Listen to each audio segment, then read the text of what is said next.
नारायण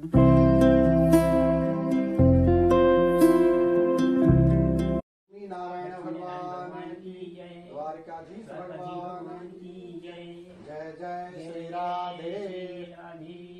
भगवान श्री सत्यानारायण जी का पहला अध्याय आपके सामुख प्रारंभ हो रही है, जिसमें भगवान श्री सत्यानारायण व्रत की महिमा है और व्रत की विधि है। पहला अध्याय के अंदर में श्री व्यास जी महाराज ने कहा, एक समय नेमी सारम तीर्थ में सौनक आदि सभी ऋषियों तथा मुनियों ने पुराण शास्त्र के वेदांत श्री सूत जी महाराज से पूछा। ऋषियों ने कहा, हे महामुने, किस व्रत अथवा तपस्याओं से मनोवांछित फल प्राप्त होता है, उसे हम सब सुनना चाहते हैं, उसे आप कहें।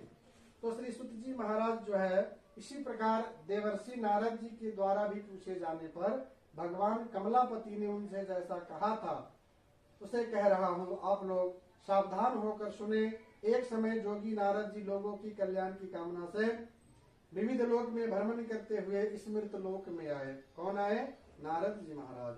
और यहाँ उन्होंने अपने कर्म फल के अनुसार नाना योनि में उत्पन्न सभी प्राणियों का अनेक प्रकार के क्लेश दुख भोगते हुए देखा और किस उपाय से उनकी दुखों का सुनिश्चित रूप से नाश हो सकता है, ये मन में विचार करके कहाँ गए?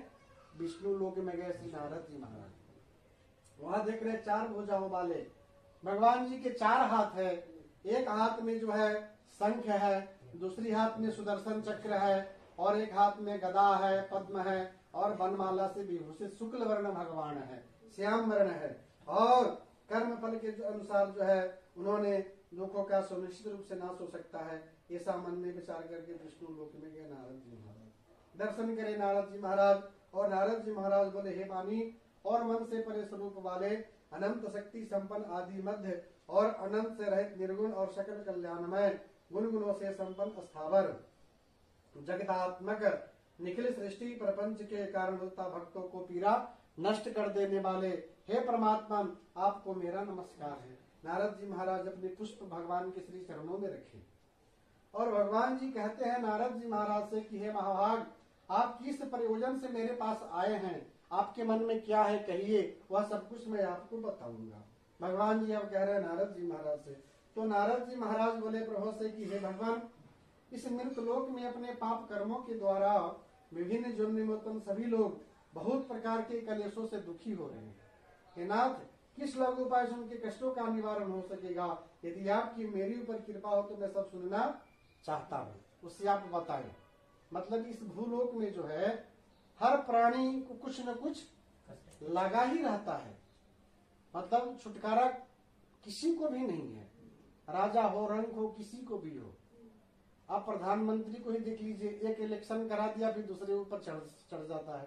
अब उसको मन में होता है कि यहाँ जीत जाओगे, हार ना जाओगे। समझ रहे ना? मतलब एवं प्रकार से राजा हो या कोई भी मंत्री या संतरी, घर गृहस्थी करने वाले को कुछ न कुछ एक न एक लगा ही रहता है। तो भगवान जी जो है इसके लिए एक उपाय बताए। क्या कहते हैं? उपाय का नाम क्या है? भगवान जी कहते हैं नारद जी महाराज से कि हे वत्स, संसार के ऊपर अनुग्रह करने की इच्छा से आपने बहुत अच्छी उत्तम बात पूछी है। जिस व्रत को करने से प्राणी मोह से मुक्त हो जाता है उसे मैं आपको बताता हूँ, सुने हे वत्स।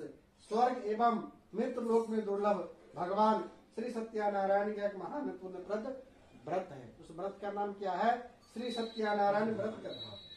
आपके स्नेह के कारण इस समय उसे मैं कह रहा हूँ। अच्छी प्रकार विधि विधान से भगवान सत्यानारायण का व्रत करके मनुष्य शीघ्र ही सुख प्राप्त करके जो है मोक्ष भी प्राप्त कर सकता है। भगवान की ऐसी वाणी सुनकर नारद मुनि ने कहा, नारद जी महाराज बोले प्रभु, इस व्रत को करने का फल क्या है, इसका विधान क्या है, इस व्रत को किसने किया है और इसे कब हमें करना चाहिए, यह सब मुझे भी बतलाइए। नारद जी महाराज पूछ रहे हैं।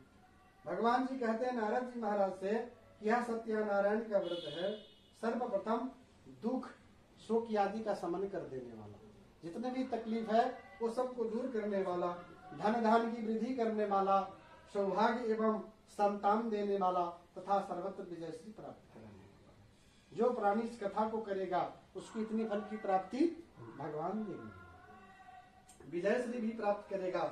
और जिस किसी भी दिन इसमें मुहूर्त की कोई आवश्यकता नहीं है, यहाँ खुद कथा में दिए हुए हैं, जिस किसी भी दिन भक्ति उत्साह से समन्वित होकर मनुष्य ब्राह्मणों के द्वारा अपने बंधु बांधवों में धर्म में तत्पर होकर सायंकाल भगवान सत्यनारायण जी का पूजन करे। नैवेद्य के रूप में उत्तम कोटनीय भोजनीय पदार्थों का सवाया मात्रा में हमें भगवान को अर्पित करना चाहिए, जिसमें केले का फल, घी, दूध, गेहूं का चूर्ण सवाया मात्रा में लेकर हमें भगवान को अर्पित करना चाहिए। और अपने बंधु बांधवों के साथ श्री सत्यनारायण भगवान की कथा सुनकर ब्राह्मणों को दक्षिणा देनी चाहिए। तदंतर अपने बंधु बांधवों के साथ ब्राह्मणों को भोजन कराना चाहिए और भक्ति पूर्वक प्रसाद ग्रहण करके हमें नृत्य गीता का भी आयोजन करना चाहिए।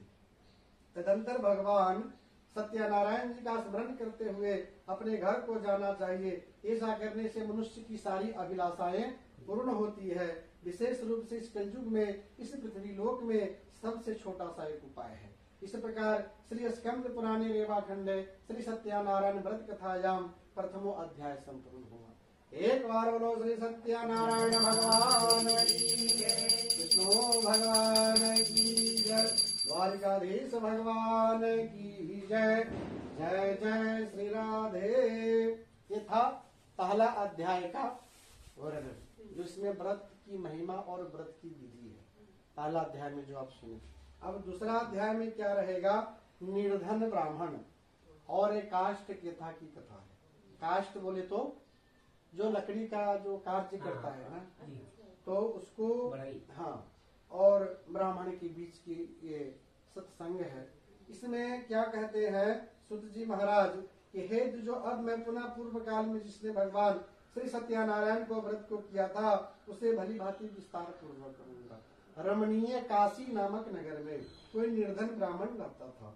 भूख और प्यास से व्याकुल होकर वह प्रतिदिन पृथ्वी पर भटकता रहता था। ब्राह्मण प्रिय भगवान ने, ब्राह्मण जो है भगवान के परम प्रिय हैं। उस दुखी ब्राह्मणों को देख करके भगवान भी ब्राह्मण के वेशभूषा में आकर के ब्राह्मण के सामने प्राकट्य हो जाते हैं। भगवान जो है प्राकट्य हो जाते हैं और कहते हैं ब्राह्मण से कि हे विप्र, आप प्रतिदिन अत्यंत दुखी होकर तुम किस लिए पृथ्वी पर भ्रमण करते रहते हो? हे दुज श्रेष्ठ, यह समझे बतलाओ, मैं सब सुनना चाहता हूँ। ब्राह्मण बोला, प्रभो मैं निर्धन ब्राह्मण हूँ और भिक्षा के लिए पृथ्वी पर घुमा करता हूँ। यदि मेरी इस दरिद्रता का दूर करने का आप कुछ उपाय जानते हो तो कृपा पूर्वक मुझे बतलाइए। वृद्ध ब्राह्मण ने कहा, भगवान जी कहते हैं ब्राह्मण से, क्या कहते हैं कि हे ब्राह्मण देव, भगवान सत्यनारायण जो है विष्णु है, वो अभिष्ट फलों को देने वाले हैं। हे विप्र, तुम उनका सेवा करो और उनका पूजन करो, जिसके करने से मनुष्य सभी दुखों से मुक्त हो जाता है। और व्रत की विधान को भी ब्राह्मण से यत्न पूर्वक कहकर वृद्ध ब्राह्मण उद्धारी भगवान सत्यनारायण जो थे वो अंतर ध्यान भी हो गए वहीं से। वृद्ध ब्राह्मण ने जैसा कहा है उस व्रत को अच्छी प्रकार से वैसे ही करूंगा, यह सोचते उस ब्राह्मण को रात में नींद तक नहीं आई। तदंतर प्रातः काल उठ करके सत्यनारायण भगवान का व्रत करूंगा। उनके पास अर्थ की कमी थी। आप जो इतना व्यवस्था किए हैं पूरे अर्थ से ही होता है, अर्थ नहीं है तो कुछ भी नहीं है। समझ, हर कदम कदम पर अर्थ की व्यवस्था है। उनके पास अर्थ का बहुत दिक्कत था, कल कैसे करूंगा व्रत, और फिक्र में जो है उनको रात भर नींद ही नहीं आया। लेकिन मन दिल सच्चा था उनका, हर हालत में कथा करूंगा चाहे कुछ भी हो जाए। फिर ब्राह्मण भिक्षा के लिए चल पड़ा। उसको भिक्षा में बहुत सा धन मुद्रा दे दिया एक आदमी, और धन मुद्रा जो दिया तो वो धन मुद्रा लेकर के अपने घर आए। और घर आने के बाद में अपने सखा संबंध रिश्तेदार सब जगह निमंत्रण दे दिए कि आज हमारे घर में भगवान सत्यनारायण जी का कथा है, सब आदमी आना, मेरे घर में प्रसाद रहेगा। ठीक है, सारे संपदा के साथ आए यहाँ पर सब लोग, कथा करे। और कथा से भगवान सत्यनारायण जी जो है उनके ऊपर प्रसन्न हो गए और अभीष्ट वर प्रदान कर दिए। और कहते हैं कि सभी दुखों से मुक्त हो गया और समस्त संपत्तियों से संपन्न हो गया। और उस दिन से लेकर हर एक महीना में ब्राह्मण देवता ने व्रत किया, पूर्णिमा को। ठीक है, इस प्रकार भगवान सत्यनारायण के व्रत को करके श्रेष्ठ ब्राह्मण सभी पापों से मुक्त हो गया। उसने दुर्लभ मोक्ष पदों का भी प्राप्त किया है।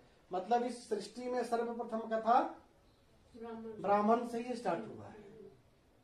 ब्राह्मण नहीं किया तो पूरे संसार के हम सब लोग कर रहे हैं। तो कहते हैं हे विप्र, इस जब भी कोई मनुष्य भगवान सत्यानारायण जी का व्रत करेगा उसी समय उसके समस्त दुख जो है नष्ट हो जाए। हे ब्राह्मणों, इस प्रकार भगवान नारायण ने महात्मा नारद जी महाराज से जो कुछ कहा मैंने वह सब कुछ आप लोगों से कह दिया, आगे अब और क्या कहूँ। ऋषियों ने कहा है मुने, इसे पृथ्वी पर उस ब्राह्मण से सुने हुए इस व्रत को किस किस ने किया है यह सभी हम सब सुनना चाहते हैं, उस व्रत पर हमारी श्रद्धा हो रही है। सुत जी महाराज फिर बोले मुनियों, पृथ्वी पर जिसने यह व्रत किया उसे आप लोग ध्यान पूर्वक सुने। एक बार वह दुज श्रेष्ठ अपनी धन संपत्ति के अनुसार बंधु बांधवों तथा परिवार जनों के साथ व्रत करने के लिए उद्धत हुआ। इसी बीच एक लकड़हाड़ा वहां था, वही जो काष्ठ का जो हम बता रहे हैं, अब उसका प्रसंग आ रहा है। अब क्या वहां पर एक लकड़हाड़ा आया और लकड़ी बाहर करके उस ब्राह्मण के घर में गया। प्यास से व्याकुल था वो टाइम पे, तो ब्राह्मण को व्रत करता हुआ देख करके हाथ जोड़ करके प्रणाम करता है, कहता है प्रभु आप यह क्या कर रहे हैं, इसके करने से किस फल की प्राप्ति होती है, यह सब मुझे विस्तार से बतलाइए।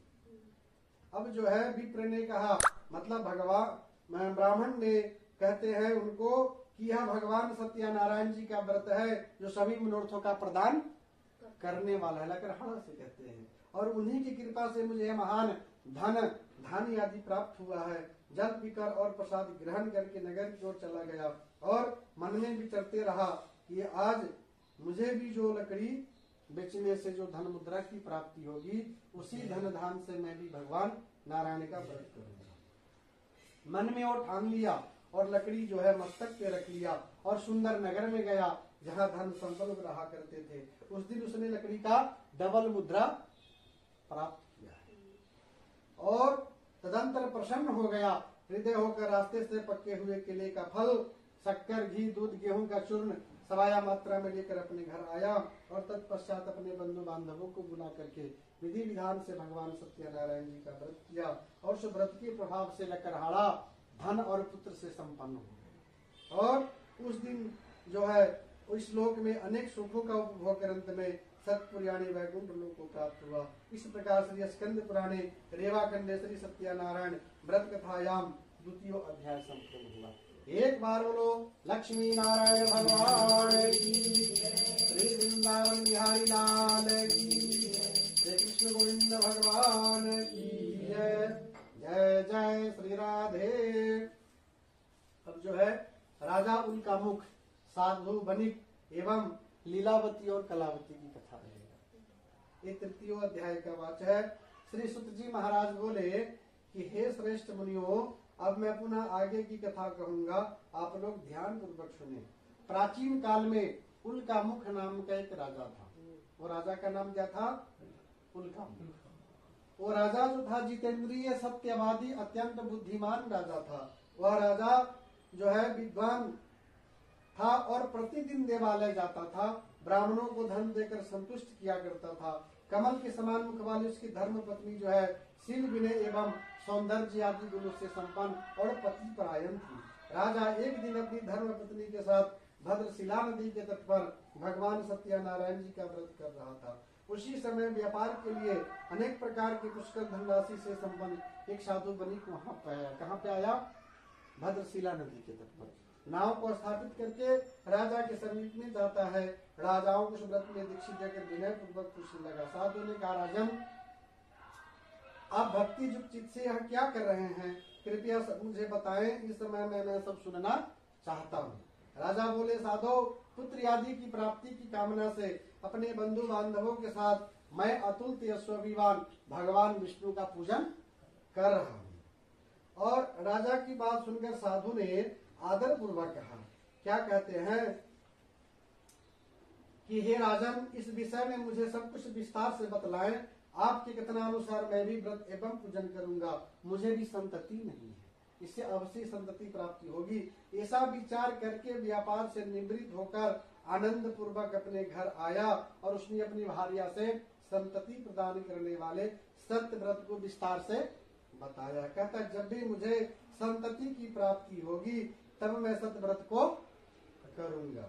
इस प्रकार साधु ने अपनी भार्या लीलावती से कह दिया। एक दिन जो है लीलावती जो है नाम की सती साध्वी भार्या पति के साथ आनंद चित्त से ऋतुकालीन में धर्माचरण में परिवृत हुई और भगवान सत्यनारायण की कृपा से उसकी भार्या गर्भिणी हुई और 10वें महीने में उसने कन्या के रत्न की उत्पत्ति हुई और शुक्ल पक्ष के चंद्रमा के भली भांति दिन प्रतिदिन कन्या तेजी से बढ़ने लगी। उस कन्या का नाम क्या रखा गया? कलावती नाम रखा गया। लीलावती उनकी माता की नाम थी, उनकी पुत्री का नाम कलावती थी। और इसके बाद एक दिन लीलावती ने अपनी स्वामी से मधुर वाणी में कहती है, क्या कहती है कि आप पूर्व में संकल्पित भगवान सत्यनारायण जी का व्रत क्यों नहीं कर रहे हैं? उनको यादस्त करवाना है। पहले तो बोले कि धन चाहिए, धन दिए, भगवान पुत्र वगैरह भी दिए, तो बोले उनकी धर्म पत्नी की कथा कर लो भैया। फिर वो बोले कि ये बच्चे सयाने हो जाए तो करो। इसके बाद में क्या कहते हैं, हमारी कन्या अभी छोटी है, सयानी हो जाए, विवाह के समय में व्रत इनका करूंगा। और अपनी पत्नी को भली भांति अस्वस्थ कर दिया। अब ठहर जाओ, हम करेंगे, हमारी कन्या जब विवाह लायक हो जाए तो हम कथा करेंगे।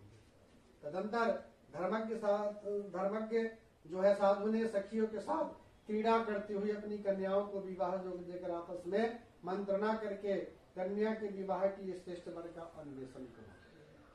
जो है कन्या की क्रीड़ा करती थी तो उनके माता पिता देखे अब हमारी कन्या बड़ी हो रही है, अब इसके बाद में इनका कन्यादान भी होना जरूरी है। उसकी आज्ञा प्राप्त करके दूत कौन सा नगर में गया था? कांचन नामक नगर से एक बनिक पुत्र लेकर आया और बनिक पुत्र के हाथ में वह साधु ने अपना पुत्री का कन्या दान कर दिया। लेकिन वह उस समय साधु बनिक जो है भगवान का व्रत करना भूल गया है। अब उस समय भगवान का भी व्रत नहीं करा, दुर्भाग्यवश भगवान जो है उनके ऊपर अवरुष्ट हो जाते हैं। क्या कहते हैं कि कुछ समय के पश्चात अपने व्यापार कर्म काल की साधु की काल की प्रेरणा से अपने दामाद के साथ व्यापार करने के लिए समुद्र के समीप स्थित रत्नसारपुर नामक सुंदर नगर में गया और श्री संबंध दामाद के साथ वहीं पर दोनों व्यापार करने लगा। तदंतर वे दोनों राजा चंद्रकेतु के रमणीय उस नगर में गए। वो राज किसका था? चंद्रकेतु नाम के राजा था, उन्हीं के राज में दोनों व्यापार करने के लिए गए थे। उनका नगरी का नाम क्या था? रत्नसारपुर नामक नगर। और रत्नसारपुर नामक जो राज था वो राजा का नाम था चंद्रकेतु। अब जो है भगवान क्या कहते हैं कि इसका प्रतिज्ञा सत्य का नहीं है, ये आदमी भ्रष्ट है, ये भ्रष्ट का प्रतिज्ञा है, इसे दारुण कठिन और महान दुख प्राप्त होगा। भगवान ने उन दोनों को श्राप दे दिए। एक दिन एक चोर चंद्रकेतु को धन को चुराया और ये जो जहाँ पे ठहरे हुए थे वहीं पर जाकर के धन छोड़ देता है और चोर जाकर के छिप जाता है। ये सब भगवान की जोग माया था, चोरी नहीं किया था। अब जो है राजा का दूत आता है, इन दोनों को बांध करके ले जाते राजा के सामने। और राजा के सामने जब ले जाते हैं तो राजा से कहते, प्रभु हमने दो चोर पकड़ लाया है, इन्हें आप आज्ञा दीजिए, क्या करना चाहिए? राजा कहते हैं इनका धन भी ले लो और इनको जेल खाने में बंद कर दो। इन दोनों ने कितना भी कुछ भी कहा राजा से, लेकिन इनका एक भी बात राजा स्वीकार नहीं करे और इन दोनों को जो है जेल खाने में बंद कर दिया। उन भगवान के हिसाब से ये सब चल रहा था। इसके बाद में उनकी भार्या जो थी लीलावती, वो भी काफी तकलीफ में आ गई। घर में जो उनको सारा का सारा धन था वहां से चोर ने उठा लिया, सारा संपदा उठा लेके चले गए चोर। और वहां भी भगवान का ही जोग माया था, समझ रहे ना। अब इसके बाद जो है लीलावती शारीरिक तथा मानसिक पीड़ाओं से युक्त, भूख और प्यास से दुखी होकर अन्न की चिंता से दर दर भटकने लगी। और कलावती कन्या भी भोजन के लिए इधर उधर प्रतिदिन घूमने लगी और कलावती ब्राह्मण के घर में गई। कौन ब्राह्मण? जो स्टार्टिंग में आपको सुनने थे, भगवान और ब्राह्मण के बीच में जो वार्तालाप, उसी ब्राह्मण के घर में वो कलावती गई। उनके घर में कथा चल रहा था, उसी कथा में सम्मिलित हुई, बैठी, कथा सुनी, भगवान का प्रसाद ग्रहण किया। सायंकाल था, कुछ रात हो गई। घर पर पहुंची तो माता लीलावती ने उनसे क्वेश्चन कर दिया, पुत्री तो रात में कहाँ रो गई थी, तुम्हारे मन में क्या है? कलावती कहती माँ मैंने एक ब्राह्मण के घर में गया, वहाँ कथा सुना, भगवान का प्रसाद ग्रहण किया और खुशी खुशी में घर आया। अब लीलावती जी को भी तुरंत मन में प्रेरणा उदित हुआ और कहती है लीलावती जी की हम भी भगवान की कथा करेंगे। मतलब जो कथा में क्या होता है ना कि हम 4, 5, 10 आदमी बैठते हैं, सबको मन में कुछ न कुछ लगा ही रहता है कि भगवान हमारा भी बेड़ा पार हो जाए तो हम भी आपका याद करेंगे। समझ रहे हैं ना? उसी तरह जो कथा सुना, कथा का प्रचार प्रसार होते जा रहा है। देख रहे हैं ना? अब वो कलावती जब आई अपनी मैया से कही कि ऐसे ऐसे की बात है, तो लीलावती भी स्वीकार कर ली, हम भी घर में कथा अपना करेंगे।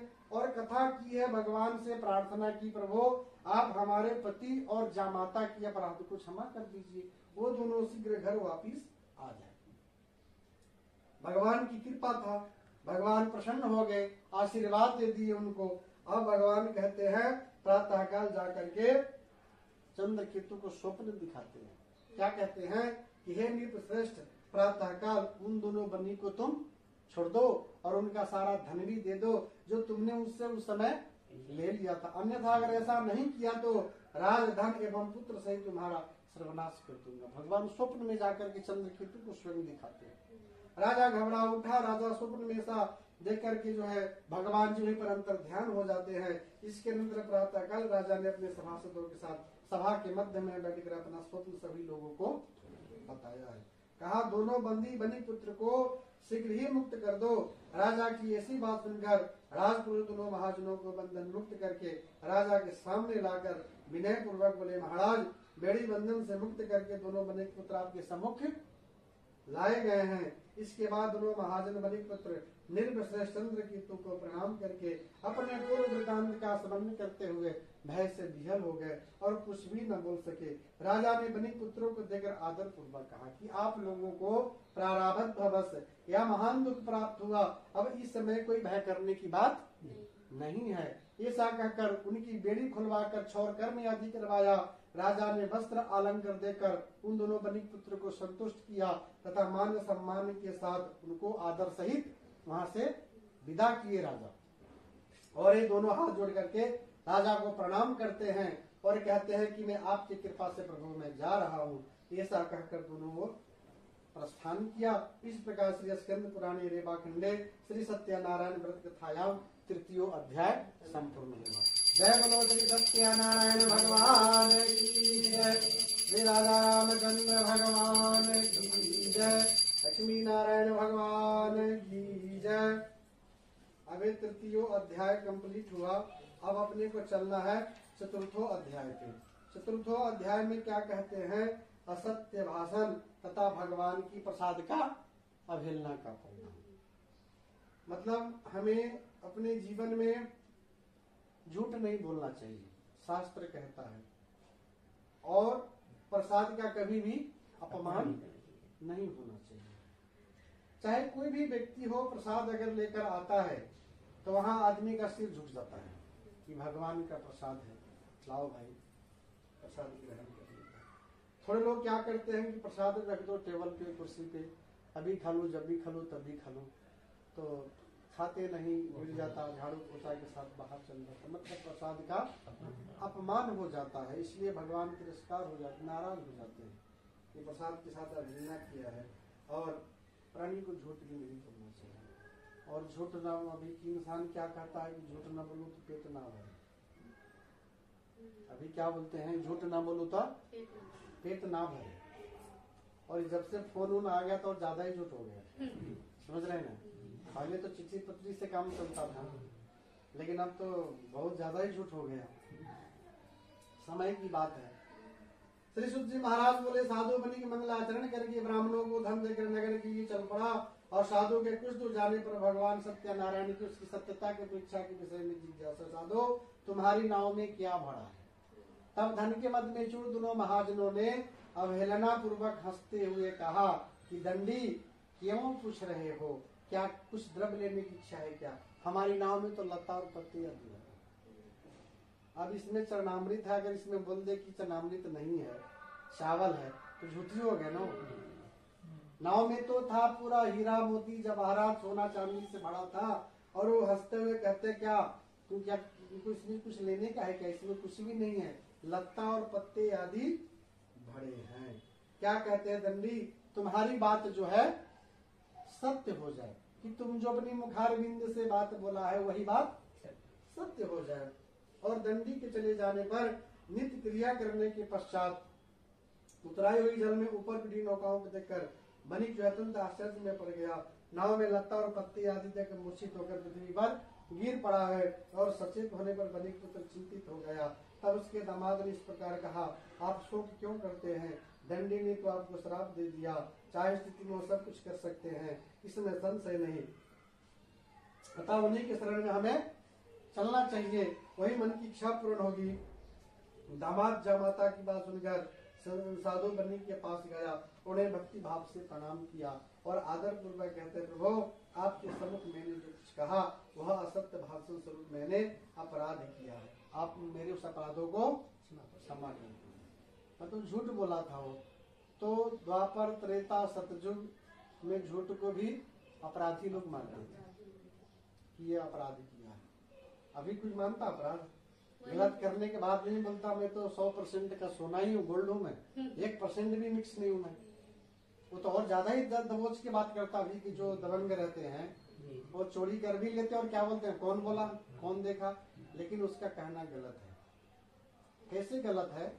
मैं छोटी सी एक उदाहरण देता हूँ। इंसान से इंसान चोरी कर लेता है, ठीक है ना, लेकिन उसका साक्षी कौन है? वो चीज को उनको आभास नहीं है, वो मूर्ख है। जो मूर्ख रहते वही ये काम करते। रात में चोरी करा तो देखता कौन है? चंद्रमा देखता है। रात के देव कौन है? चंद्रमा है। उनकी भी ड्यूटी यही से उगते हैं और जाकर के इधर जो है तो चंद्रमा है, वो साक्षी है कि ये प्राणी ने ऐसा कर्म किया है, उसको तो भुगतना ही पड़ता वहां। दिन के देवता कौन है? सूर्य नारायण है, उनकी उपस्थिति में सब काम होता है। तो बच के कहाँ जाएगा? प्राणी से नहीं बचेगा, हमसे और आपसे कोई बचा लिया, चल गया, बच गया, लेकिन वहां तो न किसी का चला है न किसी का चलेगा। ये कहता है न यहाँ चला न वहां चलेगा। यहाँ चल भी गया लेकिन वहां चलने वाला नहीं है। वहां तो पूरा एक एक सेकंड का सब लिखित है, सब लिखाई है कि एक सेकंड में कौन क्या कर रहा है, क्या चल रहा है। तो उसमें जो है कहते हैं मेरे अपराधों को क्षमा करे। और दंडी ने उसे रोता हुआ देखकर कहा, अरे मूर्ख रो मत, मेरी बात सुनो। मेरी तुझा से दासीन होने के कारण तथा मेरी आज्ञा से तुमने बारंबार दुख को प्राप्त किया। कहते हैं तो क्या कहते हैं कि हे प्रभु, यह तो आश्चर्य की बात है, आपकी माया से मोहित होने के कारण ब्रह्मा आदि देवता भी आपके गुणों और रूपों को यथावत रूप से नहीं जान पाते। अब वो बात जो है स्वीकार कर रहे हैं। क्या कहते हैं, आप तो अनंत हो प्रभु, मैं नहीं समझा कि आप प्रभु भेष में आए हो, मैं तो समझा कुछ मांगने वाले हो, वो समझ करके मैं ऐसा अवहेलना कर दिया आपको। तो ये भगवान जो है लीलाधारी है, ये अनंत है, इनका कोई अंत ही नहीं है। राम कृष्ण सीता सब जो है जितने भी नारायण रूप में है, बद्री विशाल द्वारिका देश कृष्ण गोविंद पद्मनाभा कमलापति, ये सब यही है।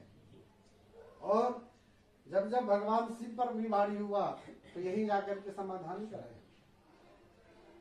इसके बाद में जो है भगवान का जो है प्रणाम करके गिरा करके बात करता, प्रभु आपके सम्मुख मैंने जो कुछ कहा तो मेरी अज्ञानता है, आप मेरे से अज्ञानता की दूर करें। मैं आपकी शरण में आया हूँ और जो मेरा नौकाओं में धन था तथा मेरी जान की आप रक्षा करें प्रभु।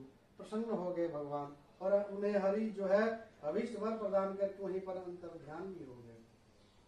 और इसके बाद साधु अपनी नौकाओं में चढ़ा और धन धन से परिपूर्ण देकर भगवान सददेव की कृपा से कहता है, हमारा मनोरथ जो है सफल हो गया है। ऐसा कहकर संयोग के साथ उसने भगवान की विधिवत पूजा की और भगवान सत्यनारायण की कृपा से आनंद से परिपूर्ण हो गया। नाव को प्रयत्न पूर्वक संभाल उसने देश की ओर से प्रस्थान किया।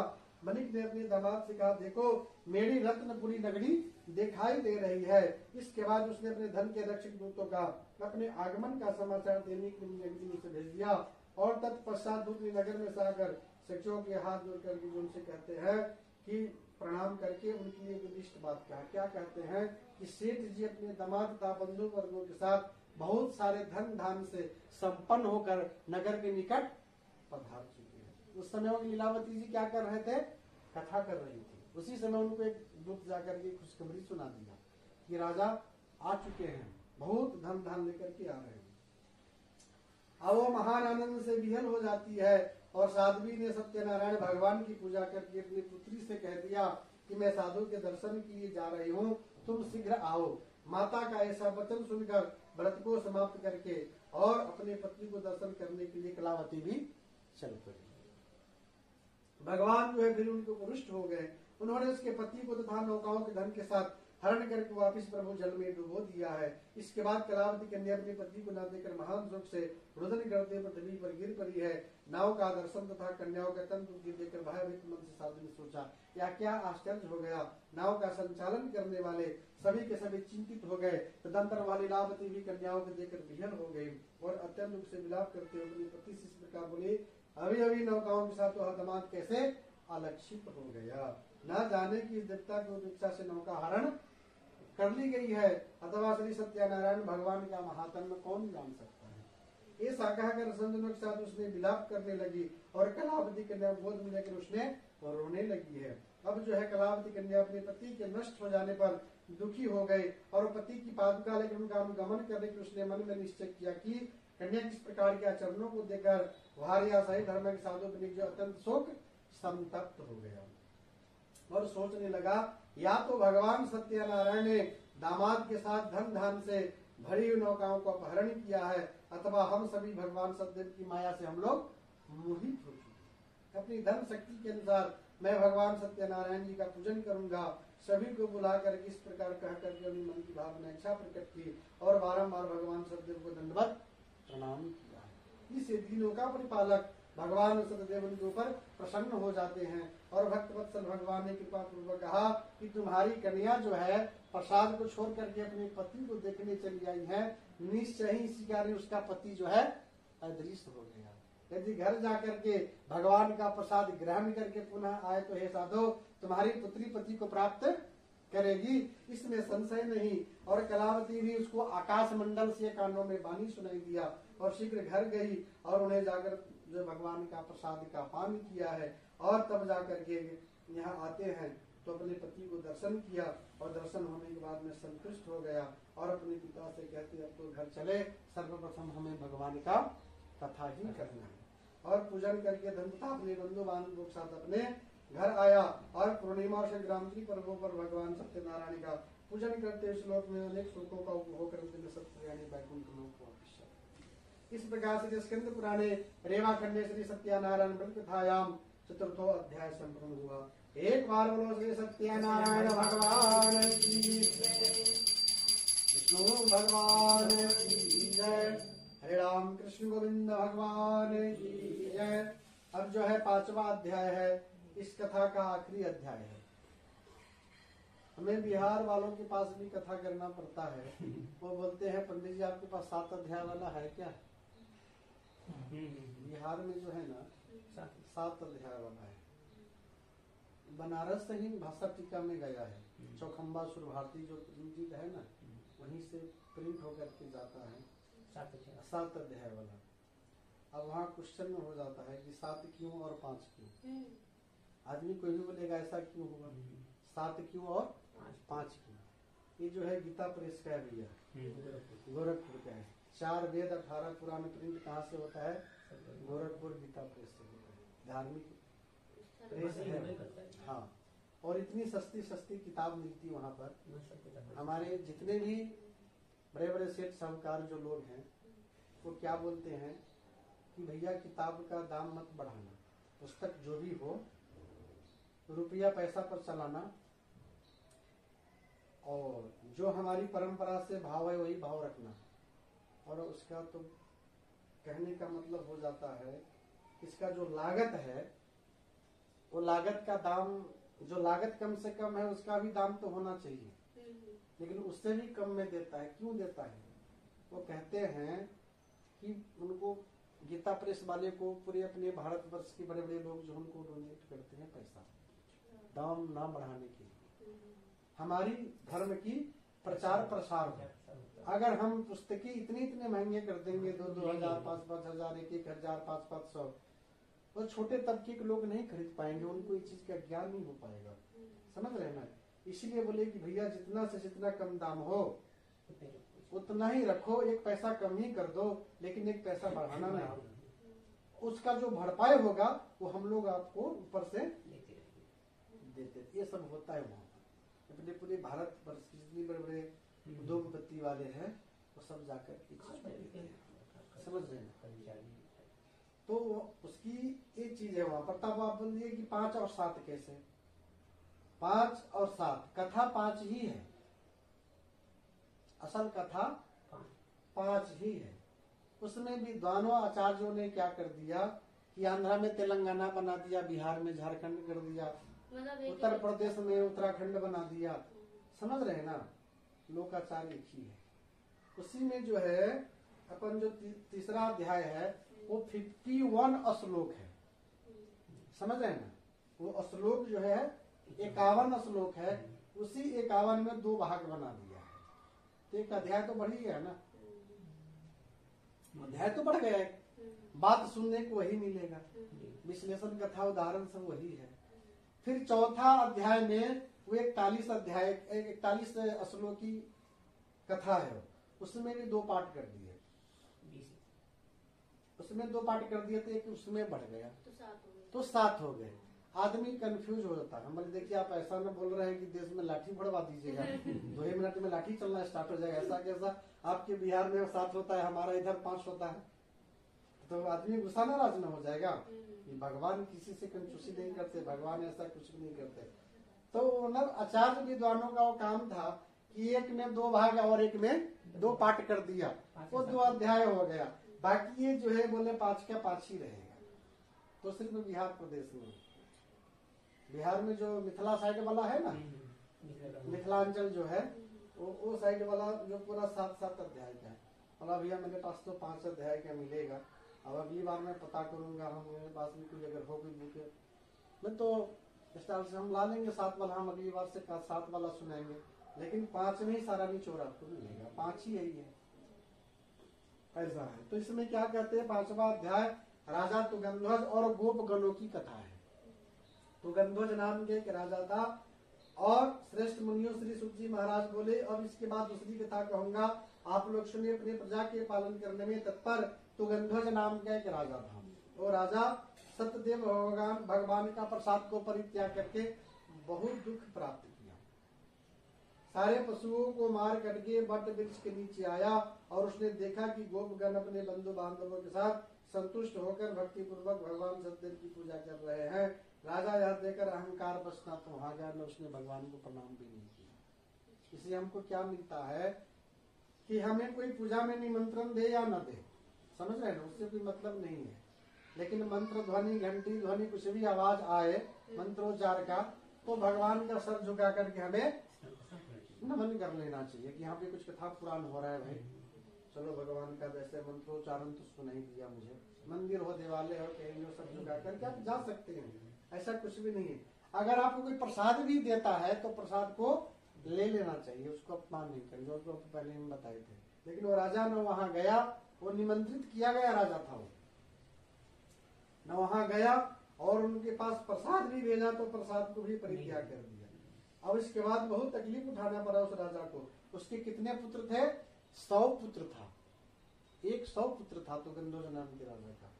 सारे 100 पुत्र नष्ट हो गए। राजा ने मन में निश्चय किया कि अवश्य भगवान सत्यनारायण ने हमारा नाश कर दिया है, इसलिए मुझे वहीं जाना चाहिए जहाँ पर भगवान सत्यनारायण जी का पूजा हो रहा था।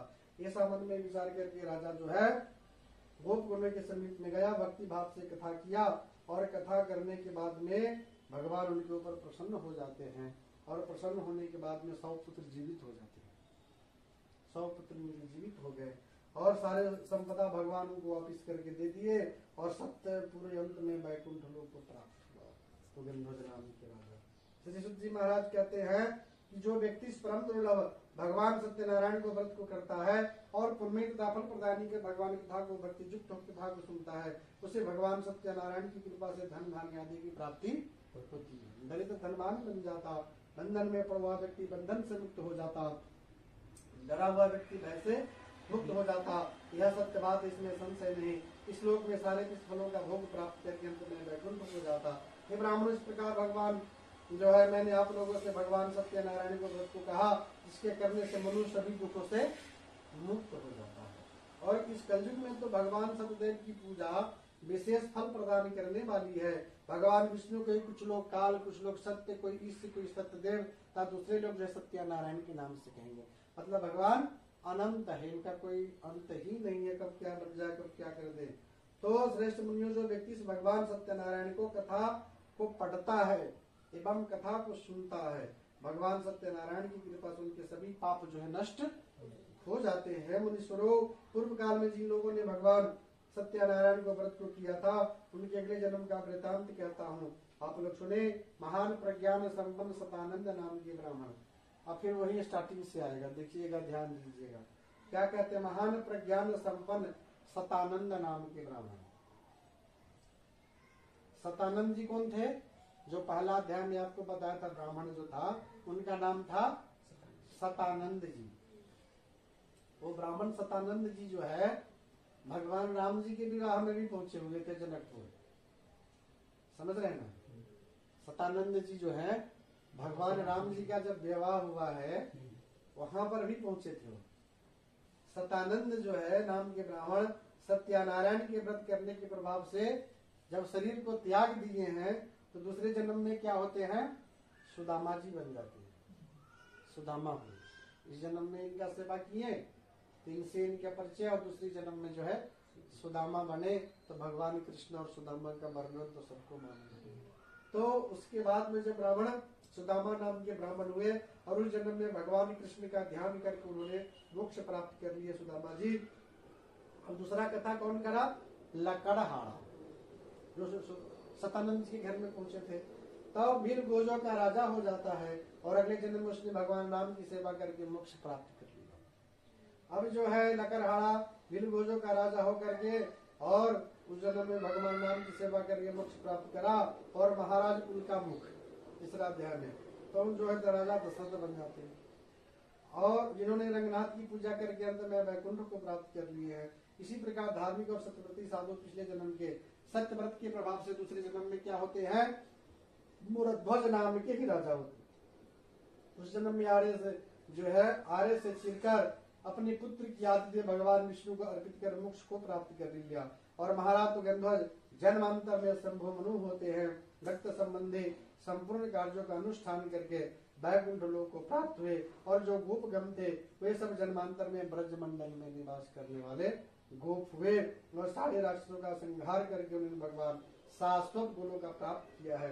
इस प्रकार श्री स्कंद पुराणे रेवाखंडे श्री सत्यनारायण व्रत कथायाम 5वां अध्याय संपूर्ण। एक बार बोलो श्री सत्यनारायण भगवान की जय। माँ के बिहारी लाल की